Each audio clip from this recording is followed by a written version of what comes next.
G'day guys, we are down on a sneaky little secret river just east of Derby.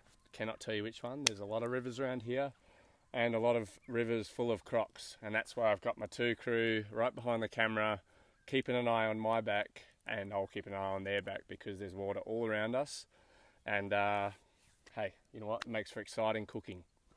Wouldn't mind a big old salty sitting in the back of Salty's cooking adventures. So let's see how we go. So we've just been fishing. A couple of hours ago we fished right in front of camp, and we managed to snag quite a few barramundi. Only one was size though, so look guys, as you're all aware, if the fish isn't of legal size, chuck it back. We're all about sustainability and fishing for the future. So here we are.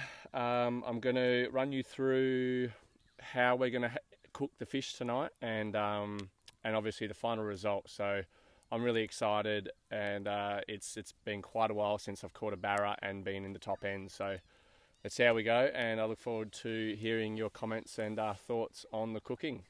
Ew. Alrighty guys, so we've just quickly descaled the barra to make it easier to do our incisions. So we're just going to cut 2 slits along the fish, and with these incisions then we're going to put in all of our ingredients. Alright, so I'll run you through the ingredients, but for now it's just a matter of cutting these beautiful slits in this incredible fish flesh. Now it's a matter of getting our garlic,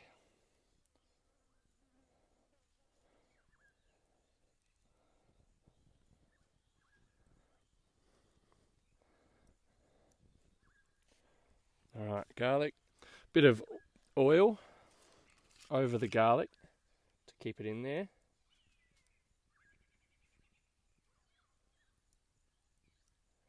Just a dash of oil, whatever you think a dash is. Alright, rub it in.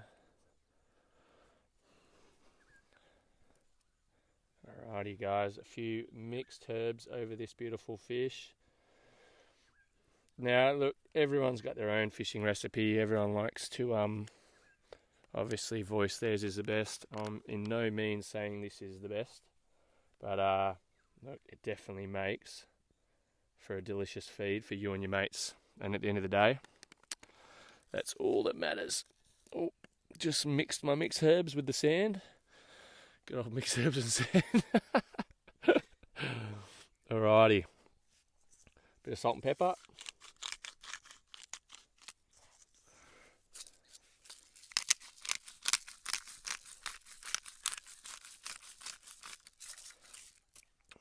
And of course, just a little bit of lemon, but we'll add some when we finish as well. Otherwise, I find the lemon can actually run the oil out of the slits you've made, and obviously change the whole flavour of the fish. So right now,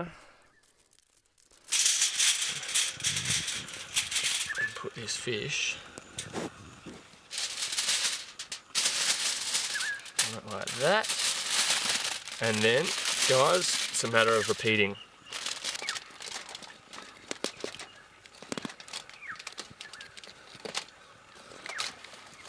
Alright, you know what, I'll do another little one just here.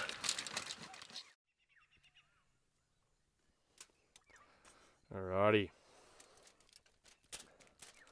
get that oil about. Last thing you want is your fish sticking to everything.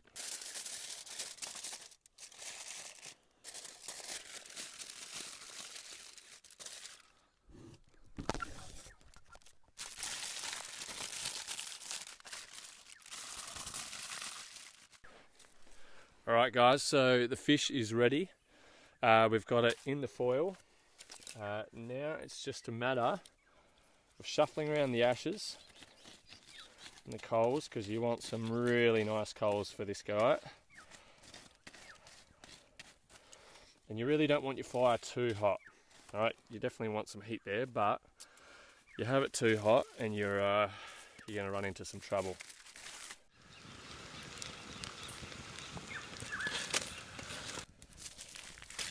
Now this is just a matter of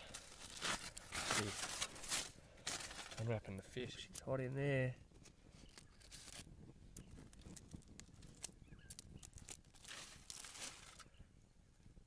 Guys, we have a beautifully cooked fish on that side. I'm very happy with that. Let's just roll that up though, and be sure to check the other side. Ooh, look at that. Just peeling off, guys. We are ready to eat this baby. So, as I was saying, guys, there we go. We've finished cooking the barramundi. We've seasoned it, we've oiled it, we've put everything we want on the fish. We put it on some hot coals that we've had going for a while now. And look, we probably had cooked it about 5 minutes either side, and opened up to check, and it was all we needed. So, thanks again for watching. I am very excited to eat this guy. Don't know if you can see it from there, but my God, it's going to be delicious. So once again, hit me up, let me know your thoughts. Like I said, everyone's got their own recipe for cooking fish and barramundi, but this is how I like to cook it, and for me that's all I need. So till next time, guys, see you later.